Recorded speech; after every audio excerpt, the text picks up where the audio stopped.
बूढ़े आदमी ने उत्सुकता से अपनी कार की डिक्की खोली और उस हरे बैग को खोला। उसे जो चीज ले जानी थी वो दरअसल कई किलो माल था। लेकिन तभी एक पुलिस अधिकारी को लगा कि शायद बूढ़ा आदमी किसी मुसीबत में है। बूढ़ा आदमी समझाते हुए उस हरे बैग को अखरोट से दबाने लगा, जिससे पुलिस वाले को शक नहीं हुआ।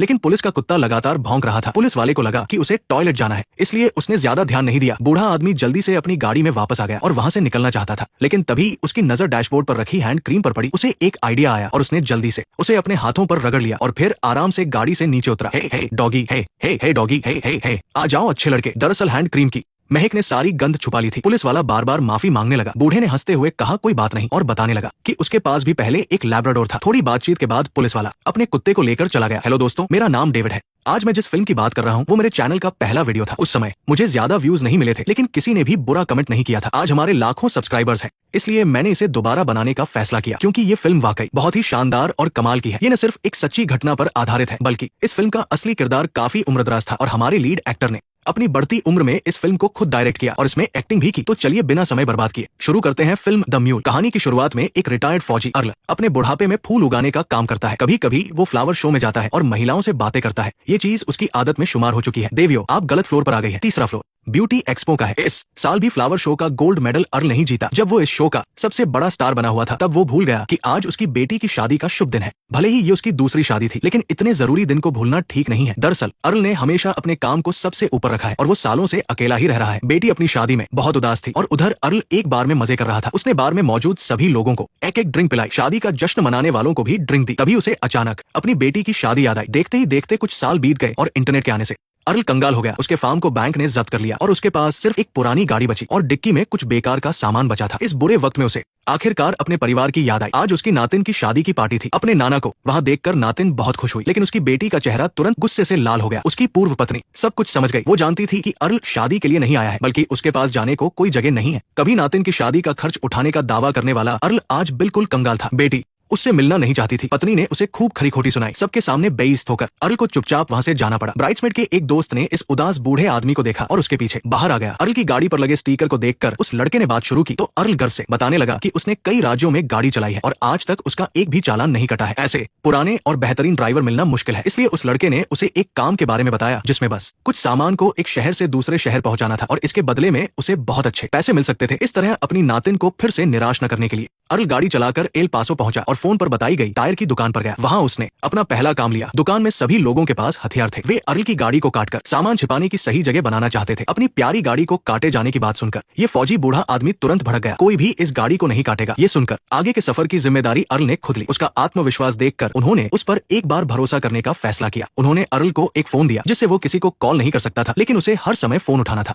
और सबसे जरूरी नियम यह था कि जो सामान ले जाया जा रहा है उसे बिल्कुल नहीं देखना है। बूढ़ा आदमी सफर पर निकल पड़ा। उसने दूसरे स्मगलरों की तरह सावधानी नहीं बरती, बल्कि म्यूजिक की आवाज तेज कर ली। जैज म्यूजिक सुनते हुए और ढलते सूरज को देखते हुए वो एक आजाद मुसाफिर की तरह सफर कर रहा था। सामान को सुरक्षित सही जगह पर पहुंचाने के बाद उसने मैसेज के मुताबिक गाड़ी की चाबी अंदर ही छोड़ दी। वो गाड़ी से उतरा और थोड़ी देर टहलकर वापस आया। फिर उसने उत्साह और उत्सुकता के साथ ग्लव बॉक्स खोला। वहाँ एक पीले लिफाफे में ढेर सारा कैश भरा हुआ था। तुमने बहुत अच्छा काम किया है। जब भी काम की जरूरत हो तुम्हें इस नंबर पर कॉल करना चाहिए। नहीं, ये सिर्फ एक बार के लिए था। मैंने तुम्हें बताया था ना भाई, तुम हमें कॉल क्यों नहीं करते? मुझे पता है तुम अपना मन बदलोगे। तुम जाओ और ये नंबर रख लो। इतनी बड़ी रकम मिलने से अर्ल की खोई हुई शान वापस आ गई। उसने अपनी नातिन की शादी में ड्रिंक्स और फूलों का सारा खर्च उठाया। पार्टी में सब उसके साथ डांस करना चाहते थे, जिससे उसकी बेटी और पत्नी को बहुत अजीब लगा। जब पार्टी खत्म हुई, अर्ल अपनी पत्नी एनी के पास जाकर बैठा। तुम आज रात बहुत सुंदर लग रही हो। काफी मजेदार बात है, मेरी बेटी की शादी हो रही है। अर्ल अभी भी अपनी पत्नी को पहले प्यार की तरह देख रहा था, लेकिन एनी अब तंग आ चुकी थी। इस उम्र में वो कुछ और नहीं कहना चाहती थी। जिस गैर जिम्मेदार आदमी ने अपनी पूरी जिंदगी फूल उगाने और पैसे कमाने में बर्बाद कर दी हो, उससे उसकी सारी उम्मीदें खत्म हो चुकी थी। बैंक द्वारा जब्त किए गए अपने फार्म को देखकर अर्ल को बहुत दुख हुआ, क्योंकि वो उसे वापस नहीं ले सकता था। उसने अपने उस पुराने ट्रक को देखा और फिर जाकर अपने लिए एक बिल्कुल नई कार खरीद ली। वो अपने पुराने दिन वापस लाना चाहता था, लेकिन उसके पास पैसे काफी नहीं थे। इसलिए अर्ल फिर से उस टायर की दुकान पर गया। नई कार की बधाई लेने के बाद उसने सामान लिया और पुराने नियम के मुताबिक काम शुरू किया। उसे एक नया फोन मिला और उसने पुराना फोन तोड़कर फेंक दिया। इस बार उन लोगों की आंखों में उसके लिए थोड़ा भरोसा आ गया था। अर्ल फिर से सड़क पर निकल पड़ा, हमेशा की तरह शांत और बिंदास। नई कार का म्यूजिक सिस्टम कमाल का था और कार भी काफी पावरफुल थी। वो सीधा अपनी मंजिल की ओर नहीं गया, बल्कि बीच में रास्ते में विटामिन के लिए फल खरीदे और कभी कभी लोगों से बातचीत भी की। सामान सुरक्षित पहुंचाने के बाद वो सीधा बैंक गया और आखिरकार अपनी सालों की मेहनत से बनाए गए फार्म को वापस ले लिया। इसके बाद अर्ल वेटरन्स क्लब गया। ये उसके और उसके पुराने फौजी दोस्तों के मिलने की जगह थी, लेकिन बदकिस्मती से एक भयानक आग के कारण ये जगह बर्बाद हो गई थी। इंश्योरेंस कंपनी अभी भी बहाने बना रही थी और पता नहीं क्लेम का पैसा कब मिलेगा। उसके पुराने दोस्त ने उसकी नई कार देखी। अर्ल तीसरी बार टायर की दुकान पर गया और इसी सफर से वापस आते समय वो घटना हुई जिसके बारे में मैंने शुरुआत में बताया था। उसे पता चल गया कि वो क्या ले जा रहा था और साथ ही उसका सामना पुलिस से भी हुआ। इस काम को पूरा करने के बाद वेटरन्स क्लब का फिर से रिनोवेशन हो पाया और वो खुल गया। हालांकि इंश्योरेंस क्लेम का पैसा धीरे मिल रहा था, लेकिन इन बूढ़े फौजियों को अपने जीवन के हर दिन का जश्न मनाना था। पैसे खर्च करने वाला अर्ल फिर से पार्टी की शान बन गया। अब क्या करें? दूसरा बॉक्स बेच दो, फ्रिज ठीक करवा लो और पुराने बत्तख को अंदर रख दो। अपने 5वें काम तक उसे इन चीजों की आदत हो गई थी। उसे पैसे मिलने की खुशी की आदत हो गई थी और हर बार पुराना फोन फेंकने की भी। अर्ल अब मेक्सिको के गैंग का मुख्य सप्लायर बन चुका था। एक ऐसा काम था जिसमें पूरी दूरी तय करनी थी, एक बहुत बड़ा काम। बॉस ने ये काम अर्ल को सौंपने का सोचा, लेकिन कोई गलती न हो इसके लिए उसने अपने खास आदमी जूलियो को साथ भेजा। जूलियो ने अर्ल को सारी बात बताई कि इस बार का सामान बहुत भारी है। सुरक्षा के लिए उन्हें सख्ती से बताए गए रास्ते पर ही चलना होगा। वे बिना वजह गाड़ी नहीं रोक सकते और रास्ता भी नहीं बदल सकते। वो पूरे रास्ते उनके पीछे पीछे रहेगा। जूलियो की इन सख्त बातों से अर्ल को गुस्सा आ गया। जूलियो ने बंदूक निकालकर उसे डराने की कोशिश की, लेकिन फिर भी वो बूढ़ा नहीं डरा। अर्ल ने टायर की दुकान के मजदूरों के साथ गपशप शुरू कर दी और ये भी सीखने लगा कि टेक्स्ट मैसेज कैसे करते हैं। उसका रिलैक्स अंदाज देखकर बाकी लोग भी उसके दीवाने हो गए थे। तभी अचानक बॉस का एक आदमी वहां आ गया और उसने काम की धीमी रफ्तार के लिए वहां मौजूद लोगों को फटकार लगाई। उसने ये भी कहा कि वे गैंग के खास आदमी की इज्जत नहीं कर रहे। इस बार कुल 4 बैग थे। जूलियो की सख्त निगरानी में वे सफर पर निकल पड़े। ये एक बेहद टेंशन वाला सफर होना चाहिए था, लेकिन बूढ़ा पूरे रास्ते गुनगुनाता रहा और जिसने अभी अभी सुनने वाला डिवाइस लगाया था वो जूलियो पीछे पीछे गाड़ी चलाते हुए ये सब सुनकर हैरान था। उसने कभी नहीं सोचा था कि गैंग का सबसे खास सप्लायर इतना रिलैक्स हो सकता है, लेकिन खुशी तो फैलती ही है। ये अर्ल का 8वां काम था। रास्ते में उसे एक परिवार मिला जिनकी गाड़ी का टायर फट गया था। बूढ़े आदमी ने अपनी गाड़ी साइड में लगाई और उनकी मदद करने लगा। बूढ़ा आदमी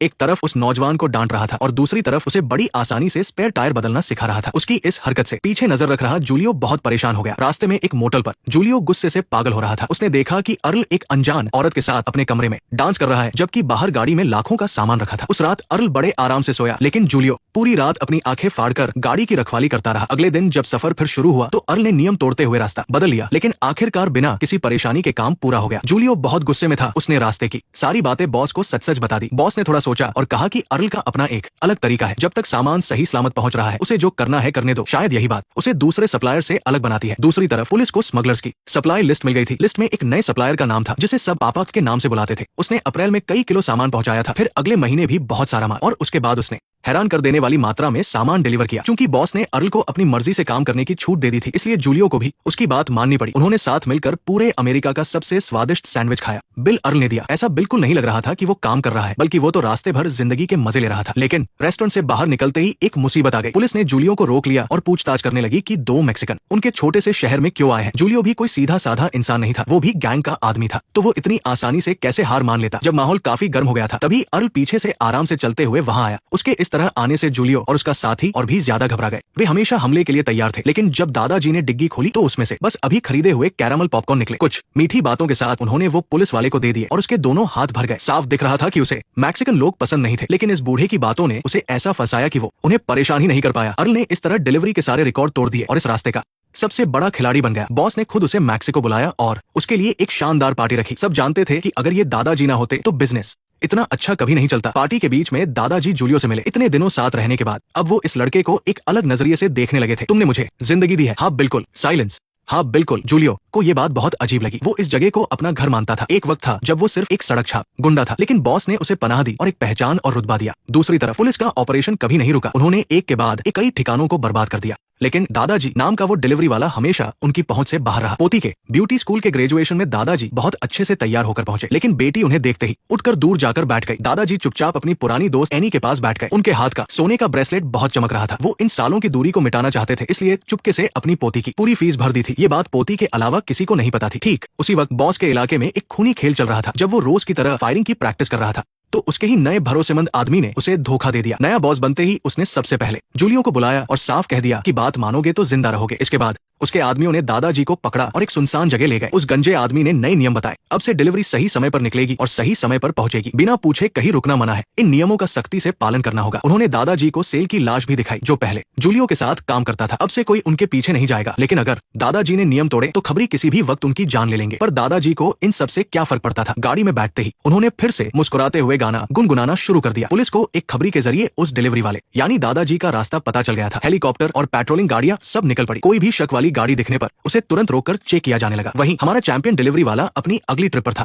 रास्ता एकदम साफ था और वो बिल्कुल शांत था। पुलिस को पक्की खबर मिली थी कि दादाजी आज रात एक मोटेल में रुकेंगे, इसलिए वो अपनी टीम के साथ वहां पहुंच गए। मोटेल के अंदर एक मोटा आदमी अपना फोन चलाते हुए गुस्से में आइस मशीन को पीट रहा था। इस शोर से अर्ल को बहुत गुस्सा आया, लेकिन उस आदमी ने इस बूढ़े की कोई परवाह नहीं की। दूर से नजर रख रहे एजेंट्स ने औरतों, बच्चों और इस 90 साल के बूढ़े को लिस्ट से बाहर कर दिया और उनका पूरा ध्यान उस मोटे आदमी पर था जिसकी कमर में बंदूक थी और वो गुस्से में लग रहा था। फिर ऑपरेशन शुरू हुआ, लेकिन तभी एक अजीब बात हुई। क्या तुम ठीक हो? हाँ, बस मैं कोशिश कर रहा हूँ कि यहाँ किसी बड़े चेहरे वाले से उलझू नहीं। वो वहाँ अपने फोन पर बात कर रहा है। पता नहीं तुम्हारी पीढ़ी को क्या हो गया है तुम लोग। पुलिस तो उसे ही पकड़ने आई थी, लेकिन ये बूढ़ा पहले ही शिकायत करने लगा। कुछ ही सेकंड बाद एजेंट ने उस मोटे आदमी का दरवाजा खटखटाया और उसे पकड़ लिया, लेकिन पूछताछ के बाद पता चला कि वो आदमी सिर्फ एक नशेड़ी था। वो दादाजी नहीं था जिसे वो ढूंढ रहे थे। और इस सारे ड्रामे ने सबको अलर्ट कर दिया था। अर्ल ने खिड़की से बाहर देखा, उसे समझ आ गया था कि ये सब हंगामा किसके लिए था। अगली सुबह मोटेल के बाहर कॉफी शॉप में वो बूढ़ा और वो एजेंट अचानक टकरा गए। सच कहते हैं, अनुभव हमेशा काम आता है। दोनों बातें करने लगे। अर्ल ने उसे एक सलाह दी। अर्ल की आवाज में पछतावा था। उसने एजेंट को बताया कि अपनी पूरी जिंदगी में उसने ना जाने कितनी सालगिरह और खास दिन मिस कर दिए हैं। उसने उम्मीद जताई कि वो भी यही गलती ना दोहराए। इस उम्र तक आकर समझ आया कि परिवार सबसे पहले आता है, काम उसके बाद। उस बूढ़े की इन बातों ने एजेंट को सोचने पर मजबूर कर दिया और उसका मन काफी हल्का हो गया। अर्ल फिर से रास्ते पर निकल पड़ा, लेकिन तभी पोती का एक इमरजेंसी कॉल आया। उसकी पत्नी एनी की हालत बहुत खराब थी। पोती ने उससे तुरंत वापस आने की मिन्नतें की, लेकिन अर्ल अपने काम में फंसा था। ना तो वो वापस आ सकता था और ना ही कुछ समझा सकता था। उसे पत्थर दिल होकर मना करना पड़ा। जो पोती हमेशा उसका साथ देती थी, आज पहली बार वो अपने दादा से निराश थी और उसने गुस्से में फोन काट दिया। अर्ल ने एक गहरी सांस ली और अपनी जान की बाजी लगाकर गाड़ी घुमा ली। वो उस घर की तरफ चल पड़ा जहाँ जाने से वो इतने सालों से कतराता था। बेटी ने उसे नहीं रोका क्योंकि वो जानती थी कि उसकी माँ हमेशा से इसी आदमी से प्यार करती थी। बिस्तर पर लेटी एनी बहुत कमजोर हो गई थी। हालांकि वो कुछ भी कह रही थी, लेकिन उसकी आंखों में खुशी थी। अर्ल चाहे जितना भी भटका हो, एनी के दिल में उसके लिए हमेशा एक जगह रही। और उधर वो क्रिमिनल गैंग पागल हो रहा था। करोड़ों का सामान और वो दादाजी दोनों हवा में गायब हो गए थे और एजेंट के हाथ से भी उनका शिकार निकल गया था। सारे सुराग खत्म हो चुके थे। पुलिस ने गैंग के बॉस की कॉल टेप की। उन्हें भी दादाजी की कोई खबर नहीं थी। वो गुस्से में चिल्ला रहा था कि वो मिलते ही उन्हें वही खत्म कर देगा। यहाँ परिवार के साथ अर्ल बहुत प्यार से एनी की देखभाल कर रहा था, मानो उनके पुराने प्यार के दिन लौट आए हों। पत्नी ने उससे पूछ ही लिया कि एनी हंसने लगी और फिर उसने पूरी ईमानदारी से सच बताया। एनी फिर से मुस्कुराई। इतने सालों में पहली बार बेटी ने शांति से अपने पिता से बात की। अर्ल ने भी बिना झिझक अपनी गलतियां मानी। एक हफ्ते बाद एनी शांति से इस दुनिया से चली गई। उसके जीवन के सबसे प्यारे लोग उसके पास थे और सबने मिलकर इस हमेशा खुश रहने वाली महिला को विदाई दी। अंतिम संस्कार के बाद दादाजी ने अपना अधूरा काम पूरा करने का फैसला किया। बेटी ने उन्हें रोककर थैंक्सगिविंग साथ मनाने के लिए बुलाया। इस पल का उन्होंने सालों इंतजार किया था। आखिरकार उनकी बेटी ने उन्हें माफ कर दिया था। दादाजी फिर से रास्ते पर थे और गैंग ने भी उन्हें ढूंढ लिया था। एक पब्लिक टॉयलेट के बाहर दो गुंडों ने उन्हें रोक लिया और उनके गायब होने का कारण पूछा। दादाजी के चेहरे पर कोई डर नहीं था। वो हर अंजाम के लिए तैयार थे। गंजे आदमी ने बॉस को बताया कि उनकी पत्नी गुजर गई थी और सारा सामान सुरक्षित है। ये कॉल भी पुलिस ने सुन ली। आखिरकार वो उनका बेस्ट डिलीवरी वाला था, इसलिए उसे एक मौका दिया गया। लेकिन अगर फिर कोई गलती हुई तो उसकी जान ले ली जाएगी। मगर पुलिस ने भी अपना जाल बिछा लिया था। हाईवे पर चेकिंग लगा दी गई और हेलीकॉप्टर आसमान में चक्कर लगा रहे थे। इस बार दादाजी कोई गाना नहीं गा रहे थे। उनके चेहरे पर चोट के निशान थे, लेकिन वो बिल्कुल शांत थे। वो उसी स्पीड से आगे बढ़ते रहे। चेकिंग पोस्ट के पास आकर उन्होंने गाड़ी धीरे कर ली और चल दिए। अपने हाथ गाड़ी पर रखो, बिल्कुल मत हिलना, मैं कह रहा हूँ अपने हाथ गाड़ी पर रखो। चुपचाप अपने हाथ दिखाओ, कोई चालाकी नहीं, हाथ गाड़ी पर रखो, हाथ गाड़ी पर ही रहने चाहिए। एजेंट ने पास जाकर देखा तो वो हैरान रह गया। जिस क्रिमिनल को वो ढूंढ रहे थे वो असल में वही था जिसने कॉफी शॉप में उसे जिंदगी का इतना बड़ा सबक दिया था। और ये जो पूरे क्रिमिनल गैंग की जान था और पुलिस के लिए एक बड़ा सिरदर्द था। ये लेजेंडरी डिलीवरी वाला असल में एक बहुत ही शांत 90 साल का बूढ़ा इंसान था। कोर्ट में उनका वकील उनकी उम्र और उनके भोलेपन का फायदा उठाए जाने की बात कहकर उन्हें बचा रहा था। वो आसानी से बच सकते थे, लेकिन अर्ल ने बड़ी शांति से वकील को रोक दिया। पूरा कोर्ट रूम हैरान रह गया। उन्होंने वकील से माफी मांगी और अपने प्यारे परिवार से माफी मांगी। उन्होंने अपनी गलती मानी। ये सजा सिर्फ तस्करी की नहीं थी, बल्कि अपने परिवार को दिए गए उस दर्द की भी थी जिसका कोई कोर्ट हिसाब नहीं कर सकता। आज कानून की सजा के जरिए उन्होंने अपनी आत्मा को वो सजा दी जिसका फैसला बहुत पहले हो जाना चाहिए था। दादाजी जेल जाने के बाद भी वैसे ही बिंदास रहे। उन्होंने जेल की खाली जगह में ढेर सारे फूल लगा दिए ताकि सलाखों के पीछे भी एक सुंदर सी दुनिया बस सके। ये फिल्म द म्यूल एक सच्ची कहानी पर आधारित है। असल जिंदगी में लियो अर्ल शार्प ने दूसरे विश्व युद्ध में हिस्सा लिया था, लेकिन बुढ़ापे में वो मैक्सिकन कार्टेल के सबसे बड़े स्मगलर बन गए। उन्हें 87 साल की उम्र में गिरफ्तार किया गया था। तब उनकी गाड़ी में 100 किलो से ज्यादा सामान था। वो अमेरिकी इतिहास के सबसे उम्रदराज गिरफ्तार किए गए तस्कर बने। फिल्म की तरह ही असली शार्प भी एक बेहतरीन माली थे जो फूल उगाने में माहिर थे, लेकिन इंटरनेट के आने से उनका बिजनेस ठप हो गया और मजबूरी में उन्हें ये गलत रास्ता चुनना पड़ा। असल जिंदगी में उनके वकील ने उनकी दिमागी बीमारी का हवाला देकर बचाव किया था। शार्प को 3 साल की सजा मिली थी, लेकिन खराब सेहत की वजह से वो एक ही साल जेल में रहे। 2016 में 90 साल की उम्र में उनका निधन हो गया। सबसे खास बात यह है कि अर्ल का रोल निभाने वाले क्लिंट ईस्टवुड ने 88 साल की उम्र में इस फिल्म को डायरेक्ट किया और खुद इसमें एक्टिंग की। उन्होंने अपने आखिरी सालों में जीवन, परिवार और काम को लेकर अपनी भावनाओं को इस फिल्म में दिखाया है। फिल्म का वो सबसे बेहतरीन डायलॉग, मैं पैसे से सब कुछ खरीद सकता हूँ लेकिन वक्त नहीं, ये दरअसल ईस्टवुड ने अर्ल के जरिए अपनी ही जिंदगी का सबसे बड़ा सच बोला था। इस फिल्म की असली कहानी पछतावे के बारे में है। अर्ल के पास पैसा था, नाम था, लेकिन उसने अपना परिवार खो दिया था। 90 साल की उम्र में उसने पैसों से वो बीता हुआ वक्त खरीदना चाहा, लेकिन वक्त ही एक ऐसी चीज है जो पैसों से नहीं खरीदी जा सकती। अंत में उसने जो अपना जुर्म कबूला वो सिर्फ उस स्मगलिंग के लिए नहीं था, बल्कि उसने हिम्मत करके ये माना कि वो एक पति और पिता के रूप में पूरी तरह फेल हो गया था। इस फिल्म की सबसे बड़ी खूबी यही है कि ये हमें दिखाती है कि कैसे जिंदगी भर गलत रास्ते पर चलने वाला एक बूढ़ा इंसान अपने आखिरी वक्त में सही रास्ते पर आने की कोशिश करता है। ये हम सब के लिए एक सबक है कि कभी भी देर होने से पहले अपनों के पास लौट आना चाहिए।